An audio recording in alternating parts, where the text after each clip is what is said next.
दोस्तों, आप अपने समाज में अपने आसपास कुछ लोगों को ऐसे देखते होंगे कि उसे अगर कोई चीज़ उसे बहुत आसानी से मिल गई हो, बहुत कम मेहनत में अगर मिल गई हो तो उसे वो कद्र नहीं करते, या वैसी चीज़ें जो उसको फ्री में मिल गया हो। बहुत सारे लोगों को उसे चीज़ पैसे से खरीदने पड़ते हैं, लेकिन वैसी चीज़ जो उसको फ्री में मिल गया हो, बहुत कम मेहनत में उसको आसानी से प्राप्त हो गया हो, वैसी चीज़ को वो कद्र कम करते हैं, उस चीज़ को वैल्यू कम डालते हैं। तो ऐसा क्यों होता है, आइए इसे समझते हैं। हेलो दोस्तों, मैं हूं Vijay Kumar, admin and founder of w3web.net। तो दोस्तों, ऐसा क्यों होता है कि हमें जब कोई चीज़ बहुत आसानी से मिल जाता है तो उसको हम वैल्यू कम देने लगते हैं, या कोई चीज़ मुझे कोई फ्री में कोई चीज़ देता है तो उसको मैं कदर कम करता हूँ, या बहुत सारे लोग ऐसे कम कदर देना ही भूल जाते हैं। लेकिन अगर वही चीज़ अगर उसको पैसे से खरीदना पड़े या बहुत मेहनत करना पड़े तो उसको लगता है कि बहुत ही महंगी चीज़ है, बहुत अच्छी चीज़ है। लेकिन वही सेम चीज़ अगर उसको कोई आसानी से मिल जाता है, उसे फ्री में कोई देता है तो उसकी कदर करना, उसको वैल्यू देना कम कर देते हैं। तो दोस्तों, ये हमारे मेंटलिटी पर डिपेंड करता है। कुछ लोग को होता है कि काम करने की चाहत नहीं होती है, वो चाहते हैं कि मुझे कम मेहनत में ज़्यादा से ज़्यादा चीज़ें मिल जाए, आसानी से चीज़ मिल जाए, मेहनत कम करना चाहते हैं, उनको अपने पर विश्वास नहीं होता है। और जब कोई चीज़ उसको आसानी से मिल जाता है तो चाहते हैं कि हर बार हर तरीके से मुझे आसानी से ही मिलता जाए। वो दिन पर दिन काम करने की चाहत जो उसको थी है वो कम हो जाती है अगर कोई चीज़ उसको आसानी से मिलता है तो। उसकी मेंटलिटी जो होता है, उसकी जो माइंड सेट होता है, उसकी जो ललक होती है काम के प्रति, जो इच्छा होती है, वो उसको धीरे धीरे कम हो जाता है। क्योंकि अगर उसको हर चीज़ आसानी से मिल जाता है, अगर उस हर चीज़ उसको फ्री में मिल जाता है तो काम करना क्यों चाहेगा। वो तो चाहेगा कि वो मुझे आराम करें, हमारा शरीर को ज़्यादा आराम मिले और मुझे पैसे और हमारे सुख सुविधाएँ आसानी से प्राप्त हो जाए। तो दोस्त, ऐसा नहीं होना चाहिए। अगर आपको कोई भी चीज़ आराम से मिल रहा हो या फ्री में कोई चीज़ मिल रहा हो तो भी उसकी वैल्यू इतना दीजिए जितना कि मिलना चाहिए। जितना कि आप खरीद के लाते हैं तो उसकी वैल्यू देते हैं। क्योंकि जो आपको सपोज कोई आपको दान में कोई चीज़ दे रहा है तो जो दान में दे रहा है वो तो भी कहीं से खरीद के लाया होगा, लेकिन उसकी जिज्ञासा है दान करने की तो आपको दान दे दिया। लेकिन जो खरीद के लाया है वो तो कहीं से पैसा दे कर खरीद के लाया होगा, आपको फ्री में दे रहा है। तो उसकी वैल्यू को समझिए कि ये भी कहीं से पैसे से खरीद के लाया हुआ है, चाहे आपको क्यों ना कोई दान में क्यों ना फ्री में दे दिया हो। वैसे ही कोई ऐसी काम जो कि बहुत कठिन से बहुत मिलता है लेकिन आपको किसी ने आसानी से दिलवा दिया तो भी उस चीज़ को फ़ख्र महसूस कीजिए कि बहुत लोगों को चीज़ तो कितनी कठिन कठिन से मिलता है, लेकिन आपको किसी की रिसोर्स से या किसी के कहने पर आपको वो काम बहुत आसानी से मिल गया तो उसकी वैल्यू दीजिए, उसको कदर कीजिए। अगर आप मेंटलिटी आप ऐसा बनाएंगे कि ये तो बहुत ही आसानी से मिल गया, ये तो बहुत फ्री के बराबर है, आप उसको वैल्यू नहीं देंगे तो देखिएगा आप एक दिन फिर वैसे ही बन जाएंगे जैसा आप पहले रोड पर थे। तो किसी चीज़ को आप जितना ज़्यादा कीमत देंगे वो उतना आपके वैल्यू ऐड करेगा आपके लाइफ में। डिपेंड करता है कि आप किस चीज़ को कैसे लेते हैं, किस चीज़ के बारे में कैसा सोचते हैं। आपकी सोच जो थॉट और प्रोसेस होता है वो बहुत ज़्यादा इम्पोर्टेंट रोल प्ले करता है। दोस्तों, आइए इसे एक छोटी सी कहानी से समझने की कोशिश करते हैं। बहुत समय पहले की बात है, किसी गांव में एक सेठ जी थे। सेठ जी का बिजनेस बहुत चारों ओर फैला हुआ था, उनकी पैसे की कोई कमी नहीं थी। लेकिन अब उनके घर में इतनी ज़्यादा सुख सुविधा था कि उनके खर्चे इतने ज़्यादा नहीं थे, लेकिन उनके जो आमदनी थी बहुत ज़्यादा थी। उनके बहुत सारे बिजनेस से बहुत पैसे आते थे। तो उनकी इच्छा हुई कि चलो हम अपने पैसों को कुछ दान पुण्य करें। तो उन्होंने फैसला किया कि हम हर एक महीने में 30 तारीख को अपने घर के आसपास, अपने गांव के आसपास जितने भी गरीब हैं उन सबको कुछ दान किया करेंगे।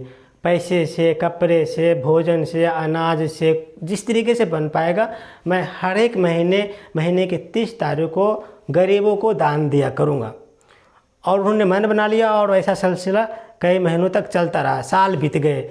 उनके घर में जो मुनीम थे वो बहुत सारे पैसे इकट्ठे करते और 30 तारीख को किसी को 500, किसी को 1000, किसी को 1500, किसी को कपड़े, किसी को भोजन, किसी को अनाज, कुछ न कुछ वितरित करते।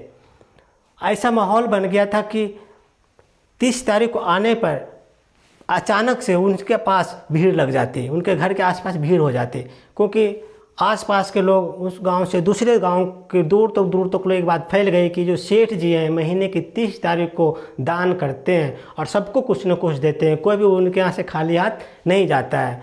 तो इनकी बिजनेस इतनी बड़ी थी कि इन पर कोई फ़र्क नहीं पड़ रहा था। तो कई साल ऐसा बीता, सबकी आदत पड़ गई थी। तो 30 तारीख को आने से पहले ही कुछ लोग वहाँ पर इकट्ठा होना शुरू हो जाते थे।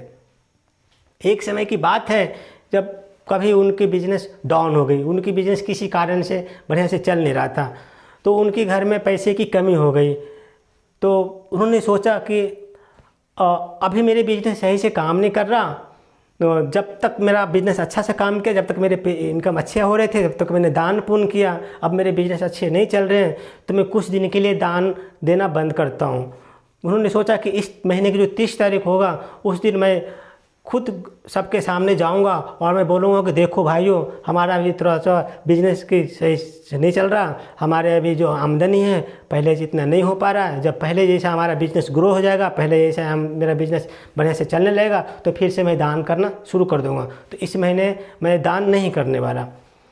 तो जब 30 तारीख आया तो सेम चीज़ गरीबों के पास सामने हो जाते हैं और बोलते हैं कि मेरा बिजनेस सही नहीं चल रहा है, इसलिए मैं इस महीने आप लोगों को कुछ नहीं दे पाऊँगा। जब मेरा बिजनेस अच्छा हो जाएगा, पहले ऐसा चलने लगेगा, तो फिर पहले के जैसा मैं आप लोगों को कुछ न कुछ दान दिया करूँगा। तो जो कुछ शरीफ लोग थे वो उनके घर से चले जाते हैं, क्योंकि समझ जाते हैं कि जब उनका बिजनेस अच्छा नहीं चल रहा, उनके पास ज़्यादा पैसा नहीं आ रहा है, तो हमें दान कैसे करेंगे। लेकिन कुछ लोग उसमें से ऐसे थे जो कि उनसे उलझ गया। वो बोलने लगा कि आपके पास बिजनेस अच्छा नहीं चल रहा है तो मैं क्या करूं, हमारे घर में हमारे बच्चे बीमार हैं, उनकी दवा की जो पैसे होंगे वो आप देते थे, हम उसी पैसे से हम दवा लाते।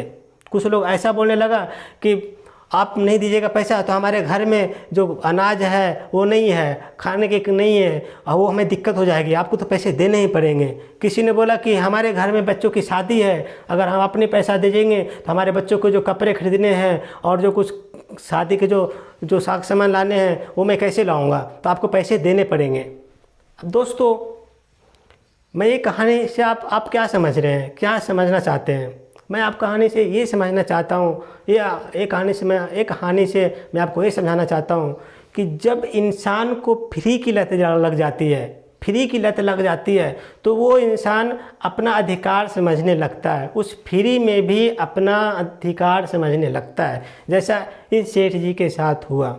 सेठ जी कई सालों तक फ्री में लोगों के दान करते थे और उस फ्री के चक्कर में लोग की ऐसी आदत पड़ गई थी कि उस फ्री वाले चीज़ों में भी वो अपना अधिकार समझने लगा था।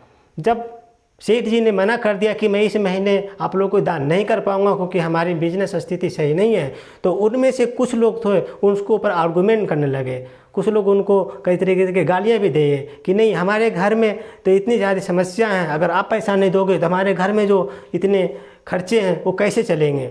आपके भरोसे में रुका हुआ था, इस महीने के इंतज़ार कर रहा था। तो दोस्त, इसमें सेठ जी की गलती नहीं है और इस किसान का भी एक साइड से गलती नहीं, क्योंकि इसकी मेंटलिटी वैसा बन गया था कि 30 तारीख आएगा, सेठ जी मुझे कुछ पैसे देंगे, 1000, 1500, 200, 1000 जो भी हो, उससे मैं कुछ कर लूँगा। सेठ जी की गलती भी नहीं है कि जब उनकी बिजनेस नहीं चल रहा है तो दान कैसे कर पाएंगे, जब उसकी बिजनेस सही से हो जाएगा तो अभी वो दान कर पाएंगे। तो मेंटलिटी पर डिपेंड करता है। जब फ्री के सामान कोई चीज़ मिलने लगता है तो उसका माइंड ऐसा बन जाता है कि वो उसको फ्री का नहीं समझकर वो अपना अधिकार मांगने लगता है और उसको लगता है कि नहीं, मेरा अधिकार है कि मुझे इतने पैसे यहाँ से मिलेंगे। तो दोस्त, ऐसा नहीं होना चाहिए। मैं ऐसा पर्सनल बिलीव करता हूँ कि सच्ची दौलत वो होती है जो आप अपने लिए कुछ कर पा रहे हैं। किसी को आप दान दे रहे हैं, कितने भी दान देंगे वो खर्च हो जाएगा। सच्ची दान तो होता है कि उसको कुछ ऐसी स्किल बता दीजिए, ऐसा कोई काम सिखा दीजिए जिसके बदौलत वो उस काम से, उस स्किल से अपने लिए 2 पैसे अर्जित करे और अपने घर परिवार को चला सके। किसी को आप कितना दान दे रहे हैं वो पैसे तो खर्च हो जाएंगे, लेकिन अगर आप उसको कुछ चीज़ सिखा देते हैं, कुछ ऐसी ज्ञान दे देते हैं जिससे कि उस ज्ञान से उस काम को सिखा देते हैं, जैसे उस काम से उसको 2 पैसे की रोजी रोटी कमा सके, उससे बड़ा दान कुछ नहीं होता। तो आप कोशिश कीजिए कि किसी को कुछ सिखा दें ताकि उसको करेंट टाइम में तो मेहनत करना पड़े, लेकिन उस मेहनत से आगे की वो रोजी रोटी कमा सके। आप एक दिन दान दे देंगे, कितना दान देंगे? 1 महीना देंगे, 2 महीना देंगे, 6 महीना देंगे, न कभी आप उसको रोकेंगे ही। जब रोकेंगे तो उसकी जो आदत बनी हुई है, उसकी मेंटलिटी है, जो उसकी आदत बनी हुई है, वो उसको जीने नहीं देगा। उसको लगेगा कि इस महीने नहीं मिला तो मेरे तो घर के खर्चे नहीं चलेंगे। तो दोस्त, सबसे बड़ा दान होता है उसके लिए कुछ सही से रोजी रोटी का तलाश करवा देना। उसके दिमाग में, उसकी बुद्धि को इसे चेंज कर दो, ताकि वो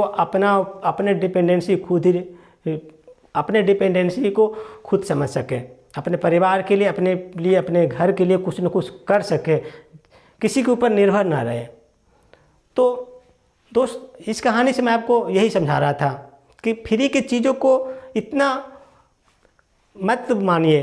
फ्री की चीज़, अगर कोई चीज़ मिल रहा है तो उसको उसी टाइम तक वैल्यू दीजिए। ये नहीं कि उस पर अधिकार जमाना शुरू कर दीजिए कि आपने पिछले महीने दिया तो इस महीने क्यों नहीं दिया। नहीं, उसकी इच्छा है, उसकी पैसे हैं, उसकी धन है, वो दे या ना दे।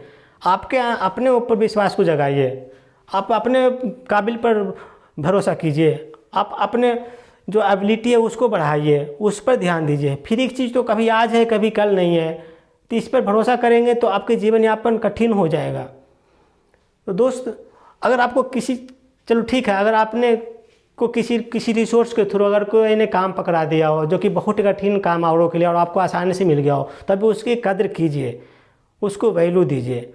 अगर आपको किसी ने रिस्पेक्ट से, वो प्यार से कुछ फ्री में भी चीज़ दे रहा है तो भी उसको कद्र कीजिए, क्योंकि जो फ्री में दे रहा है वो भी तो कहीं से खरीद कर ही लाया होगा। तो ऐसा नहीं कि कोई चीज़ आपको फ्री मिल रहा है तो उसको बिल्कुल इग्नोर कर दे, या कोई भी काम आसान से मिल गया तो उसको इग्नोर कर दे। नहीं, हर चीज़ को अपनी एक वैल्यू होती है। अपने माइंड को प्रिपेयर उस टाइप से बनाइए कि हर चीज़ को कोई कीमत होती है। लेकिन ऐसा नहीं कि कोई फ्री में दे रहा है तो उसके ऊपर हम चढ़ जाएं, बिल्कुल हम अपना अधिकार समझने लगें। ऐसी नहीं होनी चाहिए, क्योंकि हर किसी की अपनी पर्सनल लाइफ होती है। जिससे जितना बन पाता है वो करता है, आपसे जितना बन पाता है इतना आप करते हैं। तो हम किसी फ्री की चीज़ के ऊपर इतना अधिकार क्यों जमाएं?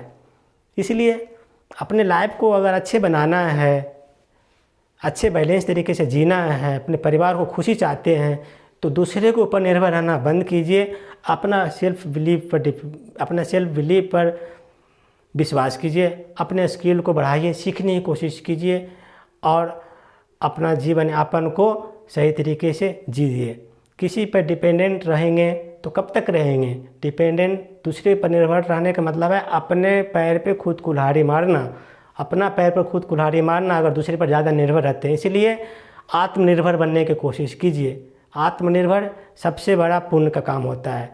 कितना दान कोई क्यों करे, कोई इससे ज़्यादा महत्वपूर्ण ये होता है कि आप जो भी काम कर रहे हैं, छोटा हो या बड़ा हो, मैटर नहीं करता। मैटर ये करता है कि आप अपने ऊपर निर्भर हैं या नहीं हैं। अगर आप अपने ऊपर निर्भर हैं तो इससे बड़ा पुण्य का काम दुनिया में कोई भी नहीं है। तो थैंक यू दोस्तों।